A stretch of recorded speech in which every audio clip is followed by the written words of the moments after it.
Existem algumas coisas que você tem que levar em conta toda vez que você for fazer uma queima. E isso tem relação com o tempo e temperatura de forno que você deve utilizar em cada tipo de vidro. E essa é uma regra que todo artesão deve seguir com vigor, porque no final isso faz total diferença na criação da sua peça. Eu sou Evandro Damasceno, especialista na transformação da garrafa de vidro através da técnica do fusing. E hoje nós vamos falar sobre o ciclo de cozedura, ou ciclo de cozimento. Depois da compatibilidade entre os vidros, esse é o principal ponto na qual você deve dedicar um pouco de tempo e entender. Porque de nada adianta você ter um forno de ótima qualidade e um material vítreo perfeito para o tipo de trabalho que você executa se você não entender pelo menos o básico desse ciclo. Porque em alguns eventos que eu participei, eu já cheguei a conversar com pessoas que fizeram cursos com artesãos de grandes nomes no mercado.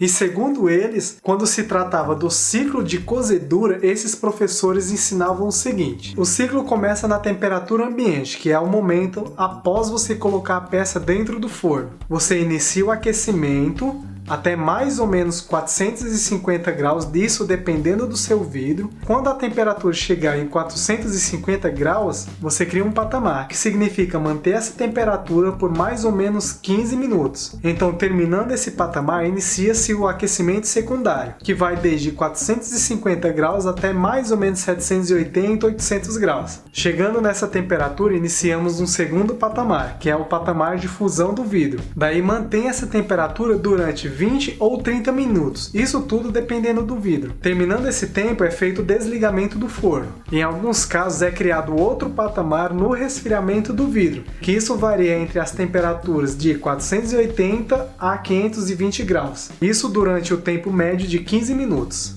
Então, o ciclo dessa queima fica mais ou menos assim: temperatura inicial, daí vem o primeiro patamar, que é numa temperatura entre 450 e 520 graus, um novo aquecimento, o segundo patamar, que é na temperatura de fusão do vidro, daí vem o resfriamento e dependendo do caso é feito outro patamar na temperatura aproximada de 520 graus. Em alguns casos isso funciona e até funciona bem.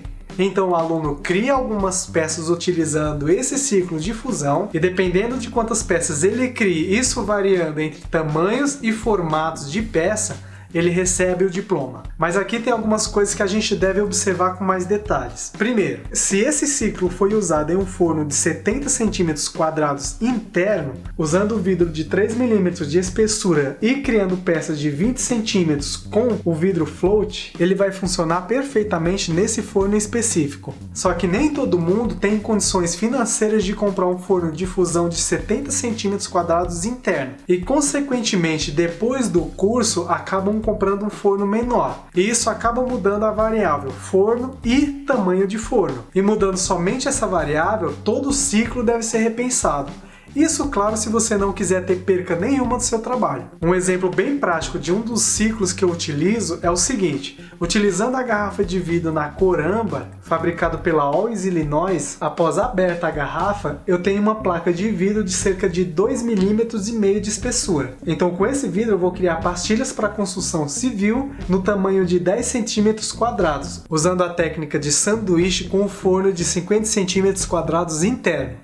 Nesse exemplo eu tenho o tipo de vidro, espessura, tamanho de cada peça criada, técnica utilizada, tamanho interno do forno e nesse caso em específico eu estou utilizando o modelo com resistência na tampa e como eu vou utilizar um vidro de garrafa âmbar, o ponto de fusão dele é 800 graus Celsius. Então só me falta uma coisa, que é o tempo que eu vou utilizar em cada etapa do ciclo. E é isso que eu vou explicar agora. O vidro é preparado dentro do forno na temperatura ambiente, então a gente vai para a primeira etapa, que é o aquecimento. Aqui eu tenho que saber quanto tempo meu forno demora para sair da temperatura ambiente até o primeiro patamar, que nesse exemplo eu vou utilizar 250 graus Celsius. Aqui meu forno demora cerca de 8 minutos para sair da temperatura ambiente e chegar em 250 graus Celsius. e é onde a gente começa o primeiro patamar, que a gente vai manter essa temperatura por cerca de 20 minutos. Acabando esse patamar, a gente vai fazer um novo aquecimento, que é sair da temperatura de 250 graus Celsius e subir para 520 graus. Essa subida de temperatura, meu forno demora cerca de 10 minutos para sair de 250 e chegar em 520. Chegando aqui, a gente vai fazer um novo patamar por cerca de 20 minutos. Terminando esse tempo, a gente vai fazer uma nova subida de temperatura que vai de 520 até 800 graus. E para isso, meu forno demora cerca de 15 minutos para sair de 520 e chegar até 800. Chegando em 800 graus, que é a temperatura de fusão do vidro, a gente vai manter ela por cerca de 25 minutos. Terminando esse tempo, a gente vai fazer o resfriamento, que é uma leve abertura do forno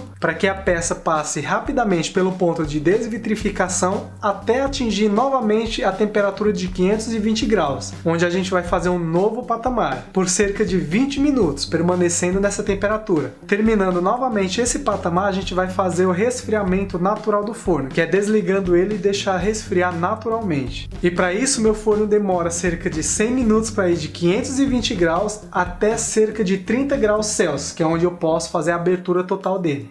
Aqui nós temos uma queima de 9 etapas, com total de 248 minutos, cerca de 4 horas e 10. Todo esse processo é chamado de ciclo de cozedura ou ciclo de cozimento. Lembrando que esse gráfico representa o ciclo de queima com essas condições de forno, vidro, tempo, espessura, enfim. E se aqui a gente mudar uma variável, como por exemplo o vidro, tudo deve mudar também. Em suma, o que eu estou querendo dizer aqui é, não basta você simplesmente pegar uma tabela pronta e replicar ela, porque em alguns momentos vão começar a surgir algumas dúvidas em relação a outros trabalhos que você pretende criar. E caso você não aprenda como funciona esse ciclo, isso pode te causar uma bela dor de cabeça. Então uma dica que eu te dou é, entenda realmente como que funciona o ciclo do seu forno, desde o aquecimento até o resfriamento dele. Quanto tempo o seu forno demora para sair do estado natural dele, que é a temperatura ambiente, até chegar no ponto de fusão do vidro que você trabalha. E feito isso, programe também quanto tempo o seu forno leva desde o ponto de fusão até o resfriamento total da peça. Isso tudo para que, caso aconteça de você perder algum trabalho, você consiga minimamente identificar onde foi o problema. Bom pessoal, chegamos ao final de mais um vídeo, espero que vocês tenham gostado de mais desse conteúdo que eu trouxe aqui pro canal. Se você gostou, deixa seu like aí pra gente, isso vai ajudar bastante. E se você está assistindo esse vídeo pelo Instagram ou Facebook, dá um pulinho lá no YouTube e se inscreve aqui no canal. Isso também vai ajudar bastante a gente. Qualquer dúvida que vocês tenham em relação a esse assunto, que eu acredito que muita gente que inicia os seus trabalhos na área do fusing tem alguma dúvida em relação a patamar, a tempo de subida, a tempo de forno, enfim, coloquem aqui nos comentários que eu vou procurar tirar elas para vocês. Aqui quem falou foi Evandro Damasceno e nos vemos no próximo vídeo. Grande abraço, valeu!